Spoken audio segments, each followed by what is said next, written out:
Hello, our wonderful viewers. It's such a joy to have you come with us again today. Thank you so much for joining us. This is Marriagematics Live, and I'm not alone today. Of course, Coach Mide is around. He's behind the camera, so we salute you. Welcome to Marriagematics Live. My name is Adiola Okuneye, known as Coach D. So I want to say thank you for joining us once again. And we have live today my own pretty sister. And we have Kajoda, and of course she even willingly she submitted, and she's going to be a blessing to us on the show. Dr. Mrs Jegede, you're welcome. Thank you very much. Coach D. Coach D. So today, I mean, it's a good one today, and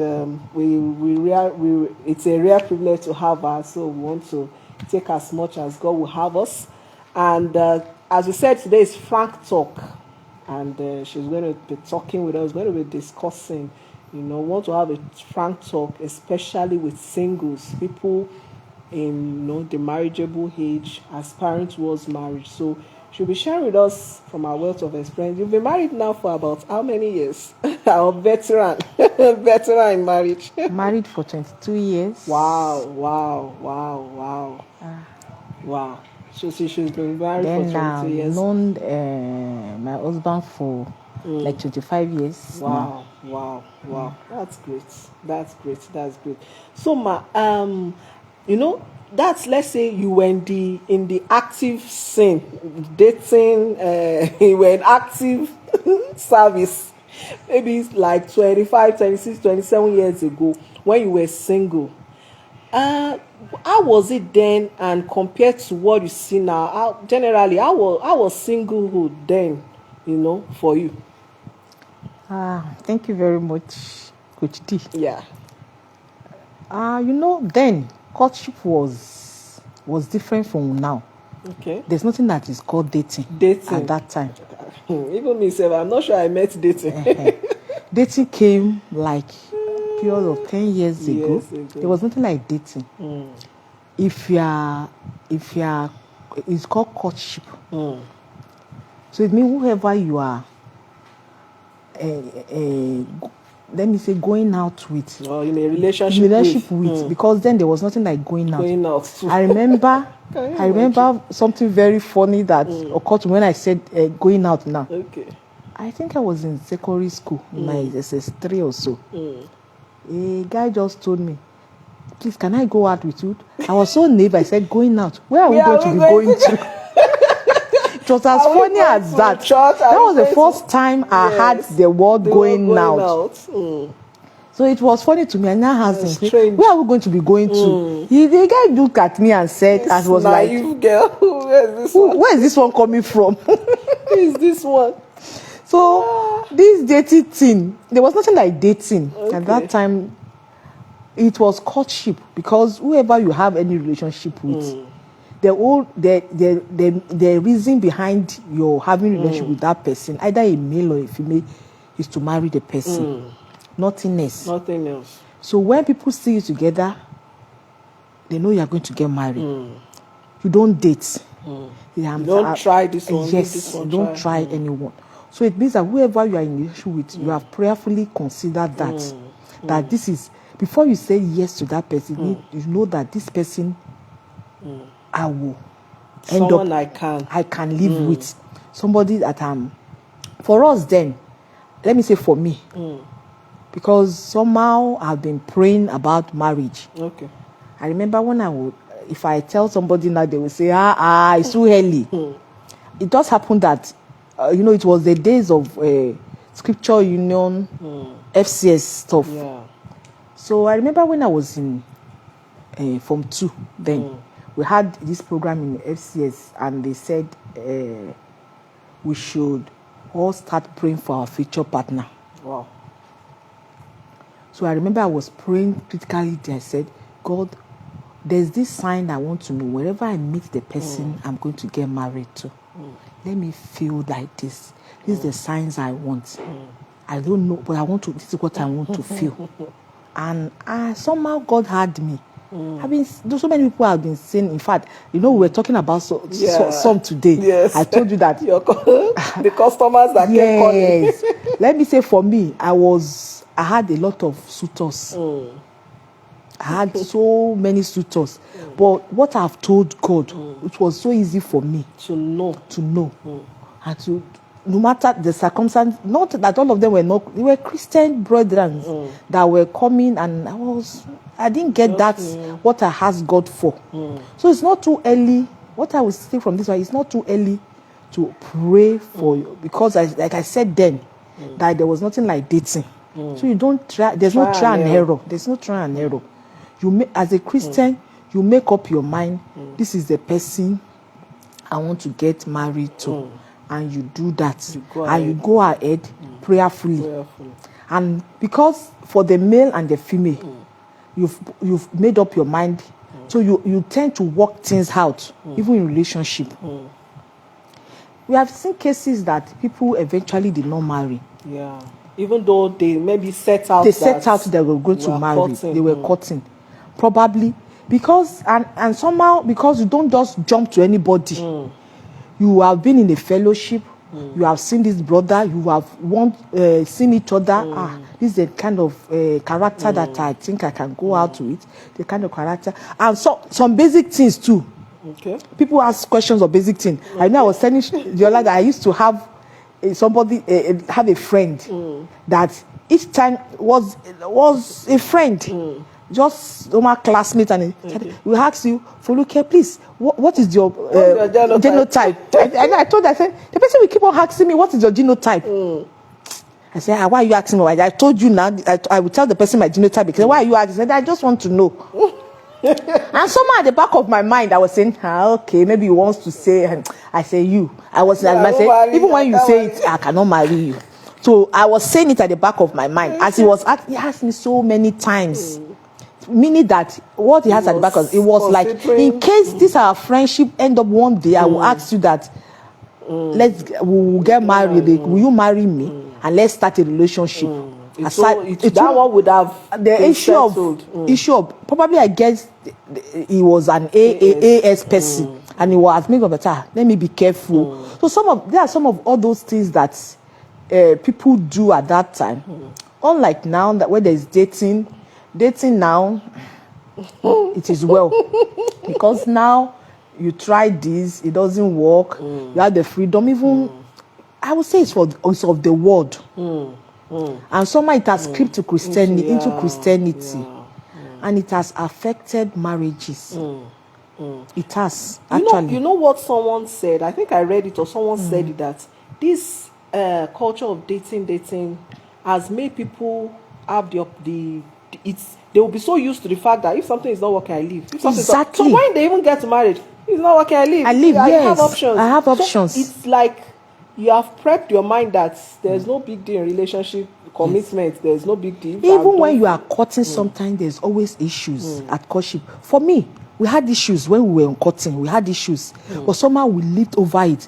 I think that's what those things helped our marriage. For myself and my husband, I think those issues we're able to iron them out in courtship.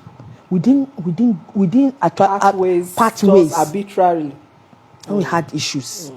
And somehow we were able to overcome those issues, and it helped our marriage. We didn't have issues even in early marriage and anything, because we have had our issues even before marriage, and we have been able to iron it out. But for courtship, because it was courtship, it was going to marriage, purposeful relationship that was heading towards marriage. Not, in fact, this dating then. I remember when the first time I even had dating then. Let me say I had dating from. I used to have a teacher then. It was a white woman, a French woman. That one of my friends in secondary school was staying with this French woman. This woman. So the friend was telling me that the daughter of the French woman, that the mother said, you are free to date now. Now asked her, the lady's name, we were talking about, she was asking me, what is even dating? At last I said, what is dating? Said, the French woman told her that then guys can come to your house, they can take you out. I said, so you can. So it was strange for my friend and myself. I think we were in SS2 or so. That the lady's name that she has started dating. That was the first time I had dating. So it was strange even to. It was your setting, you know. It was strange. So now everything sees as if it's dating. When it doesn't work, any small thing you back out of the thing. You don't even try to work it out to understand each other.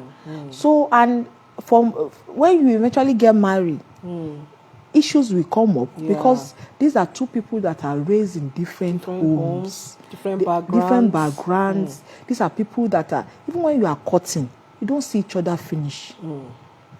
Unlike now that people want even to now, it's even easier house. Then because there was no GSM, there was nothing. We only communicate by letter, and it means that letter actually helped because you can put your thought into writing. The person you are having a relationship with can actually read. So I will encourage even people that are dating in quotes now, that encourage whoever you are having, either the male or the female, to write SMS. WhatsApp messages. Write those things. In fact, it's easier. Encourage each other to write down, to text down, rather than just phone calls, verbal talking. That writing helps a lot because the guy or the girl are putting their hearts down. Then even at your own time, you can take it again and read.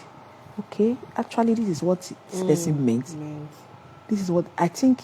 I will encourage them to put it there because writing actually is a thought of the mind that you are putting down when you write. It's more maybe deliberate, more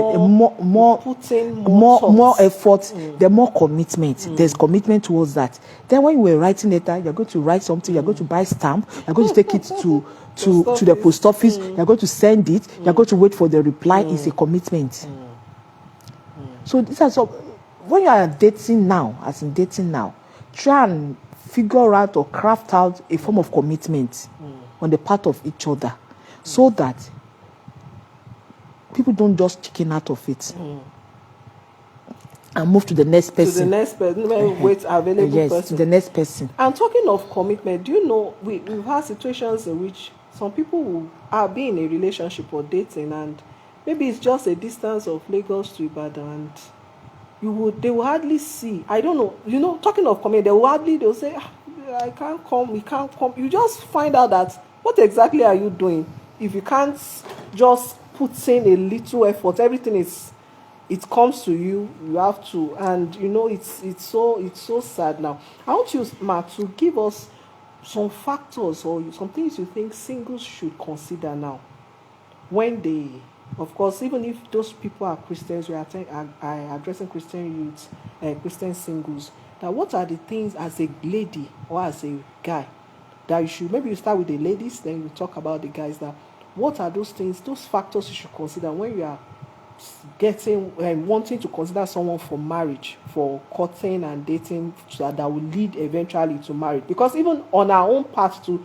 what we believe in is relationship that leads to marriage. We don't believe in just having aimless, purposeless relationships. Those are the relationships that thrive, that bring sin into people's life. When you don't even plan to marry in the next 3, 4, 5, 7, 4 years, 6 years, but you are dating somebody. That means you just want to be having premarital sex. That's what it means. So we don't encourage that at all. But now, what are the factors a young lady, a single lady should look out for when she's considering someone, or someone has come to her to ask her for her hand in marriage, or to date, or to court, and all of that? Okay, let me start with the ladies now. One, you must be of the right age that you think your mind. Right age doesn't mean that you should be grown enough. I started dating my husband very early because I think I matured very early. And I was ready for a relationship when I started having a relationship. So you must be matured enough. Age is no restriction. There's no restriction to age now. At least from the age of where it is considered that you are a young adult. Probably I would say 21. Okay. Because the world consider 18, but 18 is too young. Okay. So let me say from the age of 21, because however it's good that you get married early. Medically, doctors will tell you that it's good that you get married very early, so that the early marriage. Let me just quickly talk about what early marriage does. It helps a woman to be focused in life. Okay. To be focused. Early marriage, at least you must be an adult, as you said. Exactly, an adult. Yeah, it gets you focused early in life. Okay. You don't do an endless working class woman. Endless working class has its own disadvantage. Then you are tamed. It's a tamed life. So I would say don't wait. I'm too young to start it. If you are matured enough, there's nothing that is stopping you. If you're matured enough, I know some people that both the wife and the husband was 24 years old, the wife was 22 years old or so. They got married because both of them have finished school. They've finished serving. The guy got a good job. The guy had a job too. So what are they waiting for? Say, we're too young. Start a family. You will grow like that. You will grow like that, especially when both of them are matured enough. So I would say from the age of 21, for ladies, so from the age of 21, in case you have somebody that says, let's start courtship, because I won't be referring to, I won't be saying dating now. I will say courtship. Yeah, because it's purposeful. Because it's not courtship. There's no secret in courtship. People around you know each other. Your parents know about you. Your friends know that these two people, they are in a relationship. Your fellowship group knows about you. So it's no secret. Your mentors knows about you. Then when they see you, they ask, how is Tunde? How is Bayo? How is Shade? How is Tony? They will ask you. So it's no secret. Then even when they know about you, it helps you to be focused too, to be committed. Even when you have issues, you say, don't let us fall the hand of people that cares about us. It helps you too. So when you start that, for a lady of 21, what you look out for, first of all, like I was telling Coach D today, I said, try and marry your friend. You don't just see a brother in the fellowship. A brother will come to you that you've never, probably the only thing you have said to each other is, good morning, good morning. And the brother will come, the Lord is leading me to you.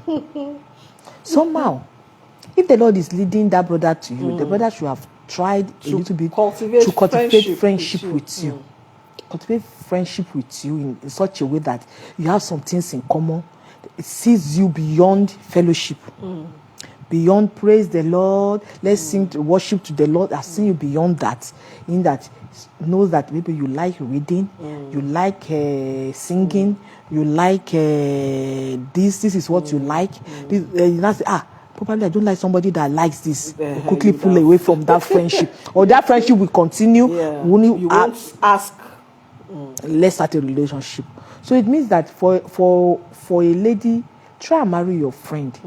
Somebody that you are used to a little bit. You've known each other a little bit. You've known the likes. Then marry somebody that is very focused. Focus doesn't mean that the person must be rich or have job as in, but somebody that has prospects. You will know, for a lady, you will know somebody that has prospects. Somebody that is not lazy. Majority of the problem that some guys have is laziness. Somebody that is not lazy. It's very easy to know somebody that is very lazy. Very lazy. They are in the fellowship, say, brother, let's try and put the pulpit towards the center. You see some brothers dodging to the back of the class let's try and arrange the chairs in the front of the person. You see them, that's the time they want to go and do the toilet, the restroom. You know some of all those things. Dodging responsibility in fellowships. You see some brethren in the fellowship too. They said, okay, we need urgent people to volunteer to do this thing on Saturday morning. They give excuse. Those kind of people, you will know that they might not be good husband material. Responsible, committed people. Those are some of the things that you look out for as ladies. Some are very basic things. You know those that are very lazy, because it's very, very difficult and troublesome for any lady to marry a lazy man. Laziness is one thing that creeps in. There's a difference between I'm trusting God and believing God for a better day. But if there's no how that a lazy person can trust for a better day, the person is lazy. Even if better opportunities come, he can't still do anything. So that's why for us, even parents now, we are trying to teach our young children, boys, that we want to take every spirit of laziness away from their lives. They must be committed. Spirit of laziness is something that it's almost like an attack on the boys, on the male folks, like this not being committed, not being responsible. You can hardly commit trusting to their hand. Exactly. So in a fellowship, once that can be overcome, that spirit of laziness, that is one. I've said that. Then secondly, that person must have somebody that can talk to them. Somebody that they fear. Very key. You are friend. I've said that you should establish friendship. Yes. That person keeps on telling you, that pastor will gossip about that pastor to you. You don't like him. This is what he does. Gossip about that brother to you. Don't mind him. That's what he does. Nobody is good. It means he doesn't have anybody that can actually say, Tunji will not like this thing. I don't want to do it. He's fearing Tunji because Tunji is his friend, and he's fearing that I don't want to do anything that will hurt Tunji. It means that person can be called to order. He respects friendship. That person respects friendship, respects people that they can call it mentorship, respects authority in the body of Christ. Doesn't look at can't look at somebody's face. Say bloody fool anybody. Yes. That's we have said about 3 things now: friendship, laziness, mentorship that respects authority, that people can talk to. Who has prospects. Somebody that is able to make friends too, not a solo person. Most times, solo people. Permit me to use this Yoruba word. What's solo? What's the interpretation of that one now? Solo. Yes. Because I don't know how to interpret that one that's what I'm saying. I hope I will get how to say that one. Translate that one. Translate that one in. They are so into themselves. In box inside. Yeah, they are just. You can't. Sometimes that kind of person sometimes they have temper issue that they are trying to bottle in. So if you're having that kind of issue as a guy now, try and be believing God that the Lord will take those things away from your life, will make you so that you can be eligible. Now I've given the ladies secrets now. Yes, I've given them secrets now. So they'll be looking out for that now. So if you have that issue, you will know inside yourself that at least I have many others. Because of time, I'm just saying this few. I know that you have that issue. You should ask God to break that yoke so that you can be an eligible bachelor or somebody that is eligible for marriage.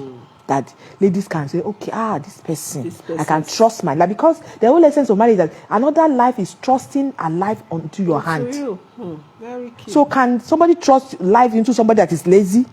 Somebody that nobody can talk to? Somebody that is somebody that doesn't smile, we hardly smile, that is hardly, that they take everything too serious. They take everything too serious. They are not fun to be with. Yes. Yes, you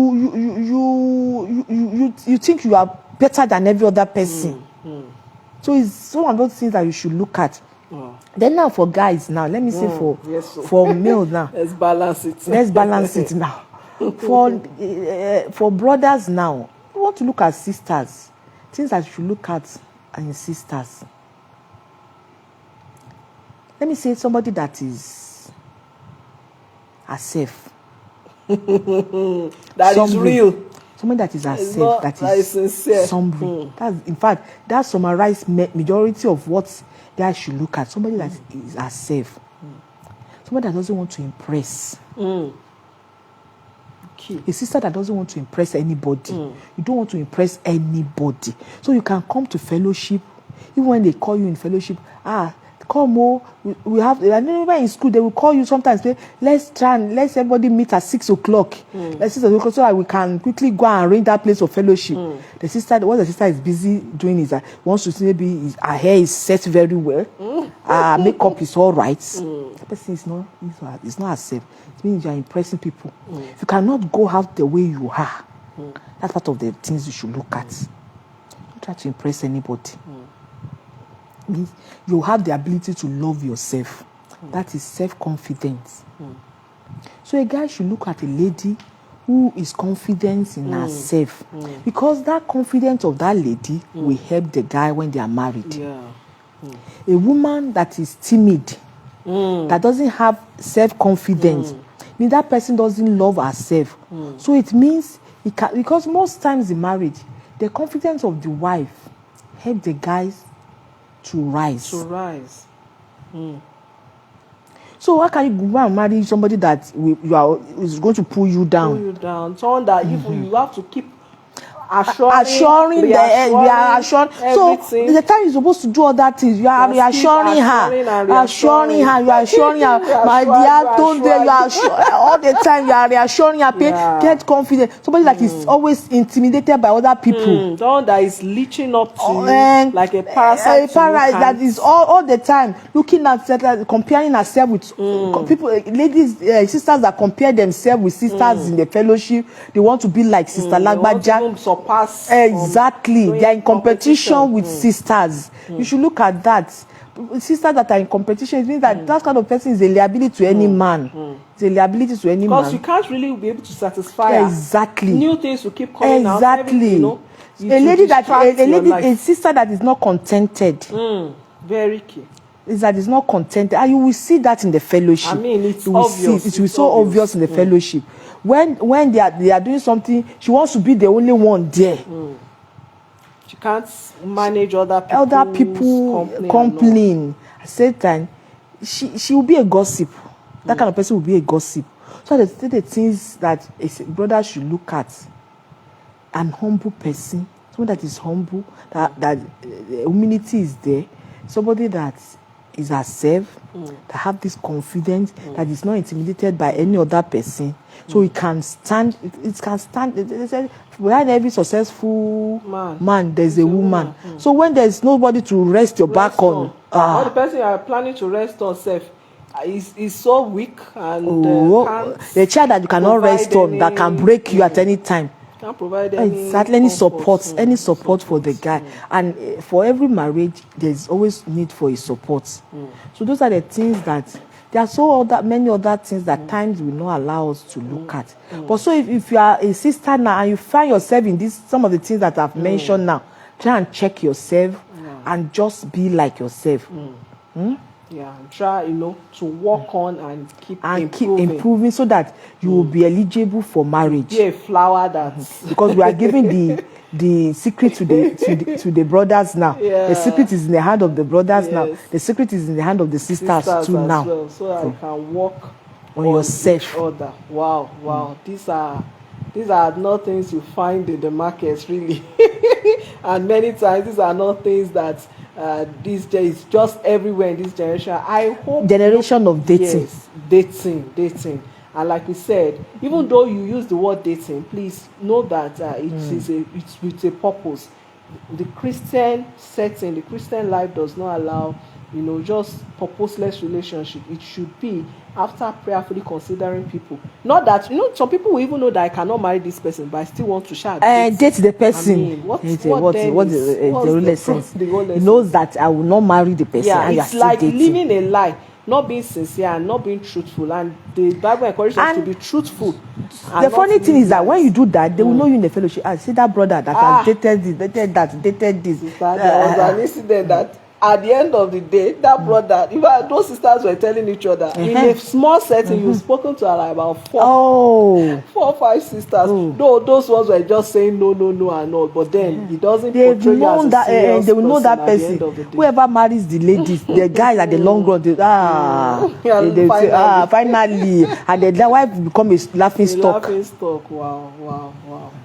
Wow, it's I mean, time, it seems we should go on and on to glean from 22 years. Wow. Let me tap more and more. So wow, Dr. Mrs Jegede is so nice. I call her sister. So it's so nice having you today. And thanks so much. Within a short notice, you just gave us jam. If we are giving you big notice, because we'll do series of opportunities. I know this will definitely not be the last time. Amen. By the grace of God. Amen. We'll still have opportunities for you to be a blessing to our viewers. Amen. And we want to say thank you for coming on the show again. Today again, and we know that there will be more of this by the grace of God. We want to say shout out to Coach Mide behind the camera. Thank you for doing justice to the production. God bless you. And so I'm Coach D. It will come your way again. Remember, we are Marriagematics Consult. If you want any form of counseling, marital counseling, premarital counseling,